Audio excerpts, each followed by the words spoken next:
Good morning, Fort McMurray, Wood Buffalo, and the rest of the world. You've tuned in to the Mac City Morning Show. I am your host, Elliot Pierre, and we're going to start today's episode off the same way we start every episode off, with a moment of gratitude. I know you could be doing a million other things with your time, and the fact that you spend it with us truly does mean the world to me. So thank you. On that note, Tanner, hit him with the intro.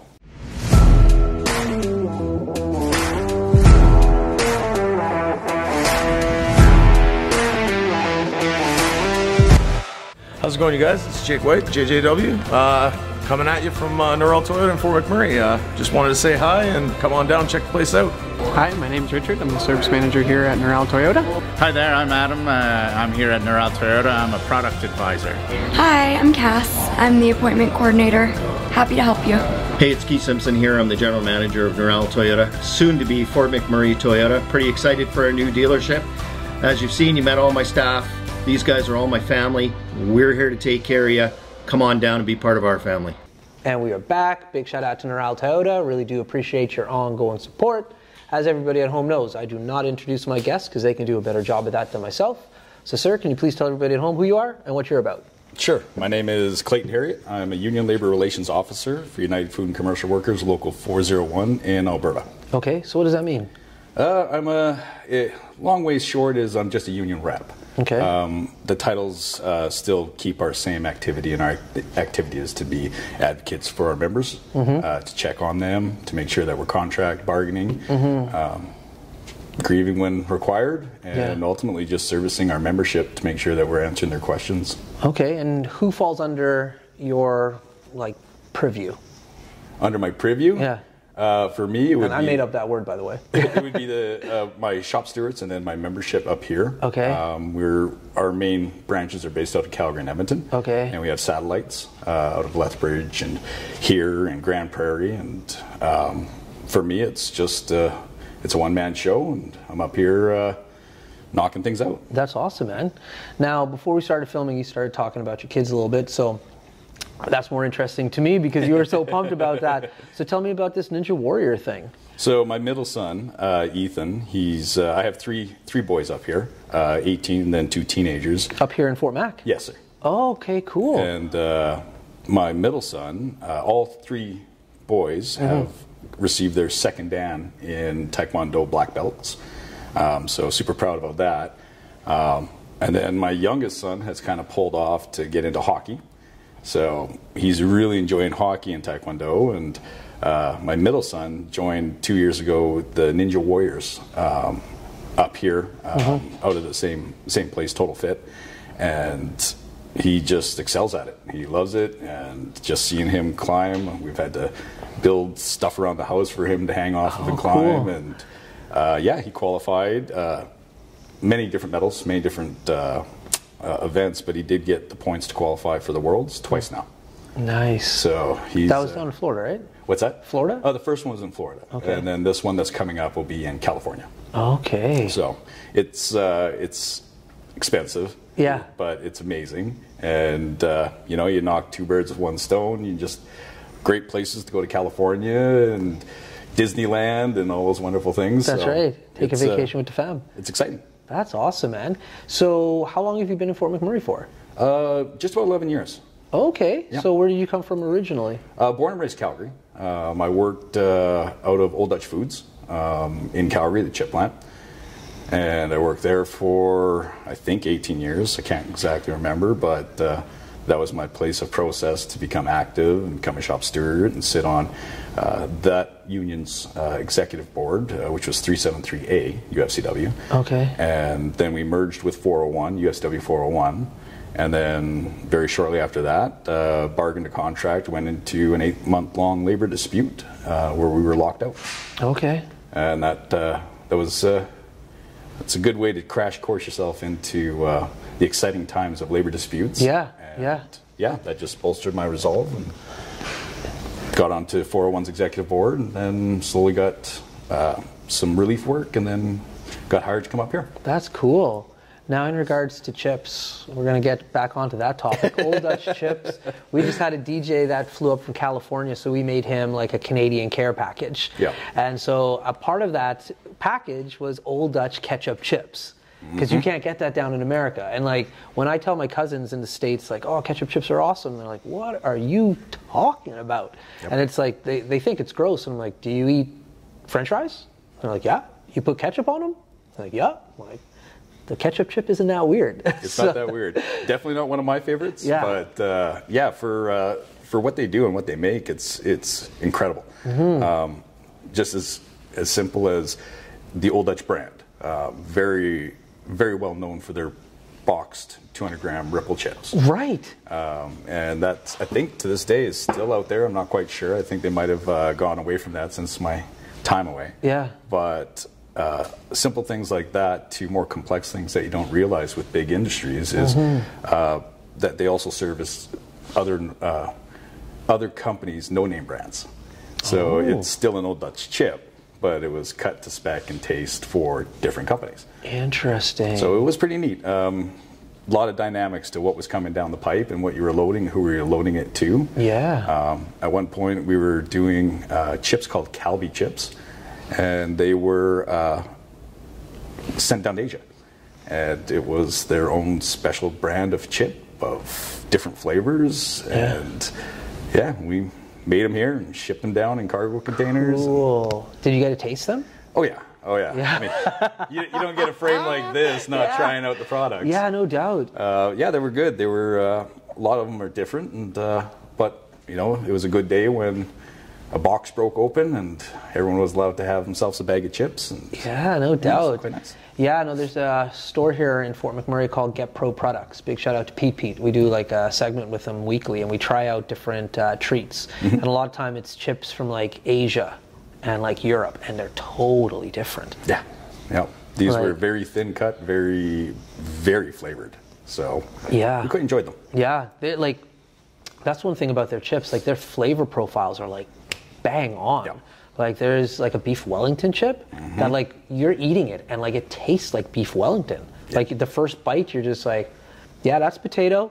Second bite you're like, there's the meat, and then you get the juice and you're like, how are they making this chip taste like a meal? It was very very hard to have a special brand or chip or taste. Yeah. For me, we always looked at it like a buffet.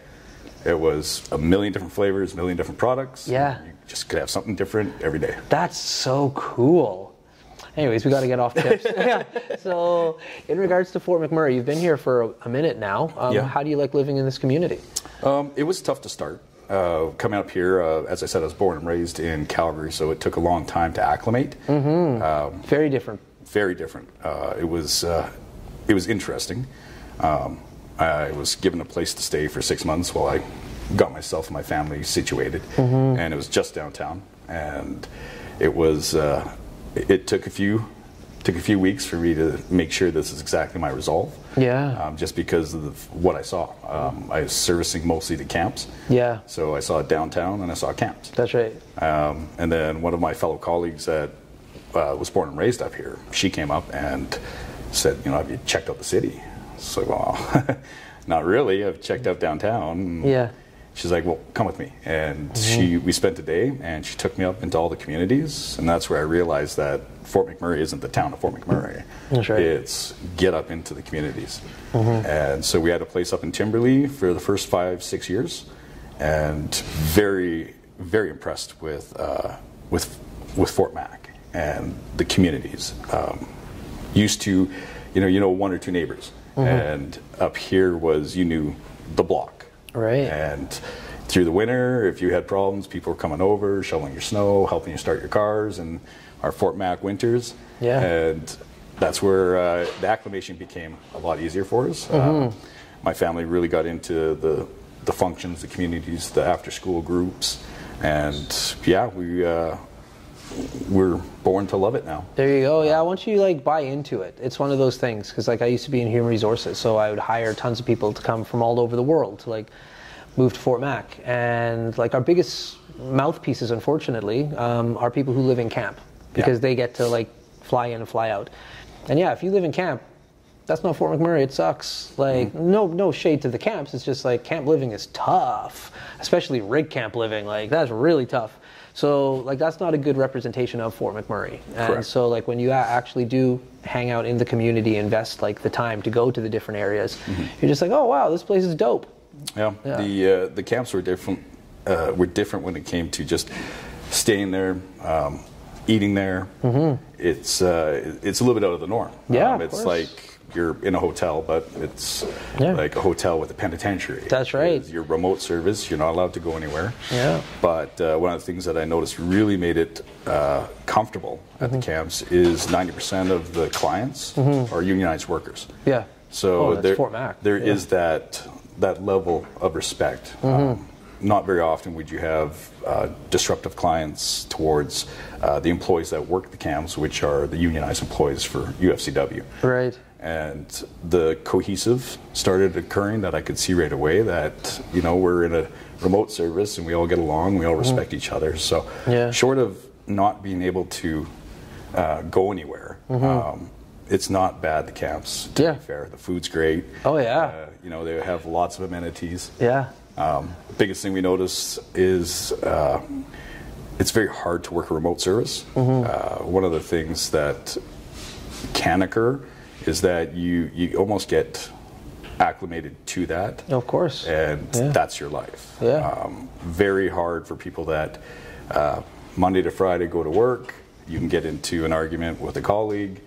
You go home, you know, have a beer, make a steak, play with your kids, watch some TV, go for a little walk, do an event, and then sleep well. Then maybe you have to work with that person again the next day. What I noticed right away was there was no release. That's right. In the camps. That people, if they had conflict, that conflict would carry over to the dining room, that would carry over into the TV room, and then you'd go back to be fair, your very small room in your tiny bed, and try to debrief yourself. But then immediately throughout that entire day and evening, you could see that colleague or person 100%. numerous times. And then, so it's rinse and repeat every day. And then when you're on your turnarounds based on 21 and 7s or 20 and 10s, that's where you have now a very small window to get rid of everything that you've accumulated. And then also do whatever you need or required to do to at the house, mow the lawn, finances, play with the your honey-do family. list. So that's one of the toughest things I've seen about the camps. Yeah, that's what I'd say to the boys when they would go in there. Like, and you saw it during COVID, like even with professional athletes who had to like live where they worked in regards to like they played a sport, maybe basketball or hockey. You watch those interviews of the players and they're just like, man, this is brutal. Like, and they were playing a sport. So it's just one of those things. If you live where you work, it's kind of tough. Like, I recognize the purpose of camps, especially like for turnarounds and shutdowns. Like, you're only coming for a short amount of time. But what we would always urge our employees who are like long-term, and we would say like, if you're long-term, you got to be local. Like, it's not one of those things. It's not an environment. But if you're short-term, like, I get it. You're only here for like a turnaround 3 months, maybe like 2 weeks. You're not going to move to Fort McMurray. But if you're going to stay long-term and you're going to invest like in the community, like, you got to invest in the community. I think one of the things also with the camps that a lot of people didn't see was with the wildfires.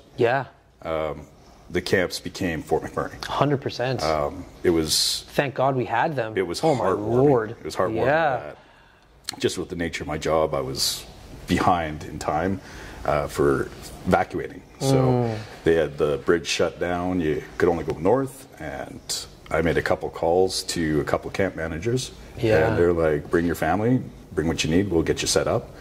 And that was basically the two-line road. Was half the people were escaping to Edmonton and half stayed at the camps. And they were accommodated, they were fed, pet friendly at that point. It was nice to see a lot of the camps step up. Didn't have to, but you know, it's how do you say no to people in need, and they said yes and brought them in, so it was impressive. There you go, my dude. Well, we're going to cut it off on that positive note, but before I cut you loose, everybody gets a shameless shout out or plug. So you have the mic, the camera, the lights. Have fun. Awesome. Well, I'm going to monopolize my time here. I might do a couple plugs. The first one is to all individuals, get active. If you're in a unionized environment, get active, talk to your shop stewards, talk to your reps, look at the bulletin boards, check out the websites. To know how powerful a union is to know that their membership understands. Read your collective agreements, get into forums, step up. That also goes for all individuals. It's very well known that to make change, you have to be active.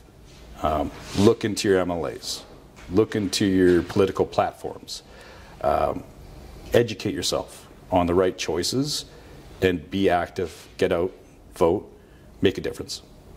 There you go. Awesome. Well, for McMurray with Buffalo, the rest of the world, that's been another episode of the Mac City Morning Show. From the bottom of my heart, thank you very much for tuning in.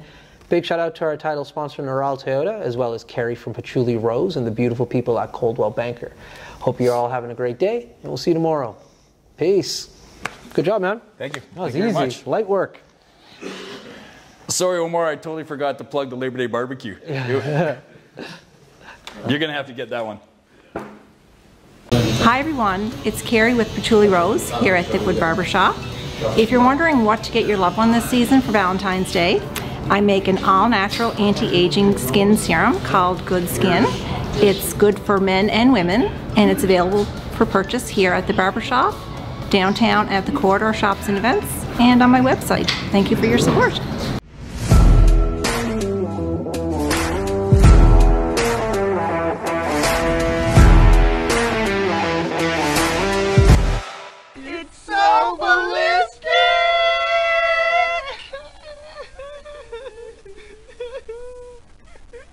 Talk about quenching your ugly thirst.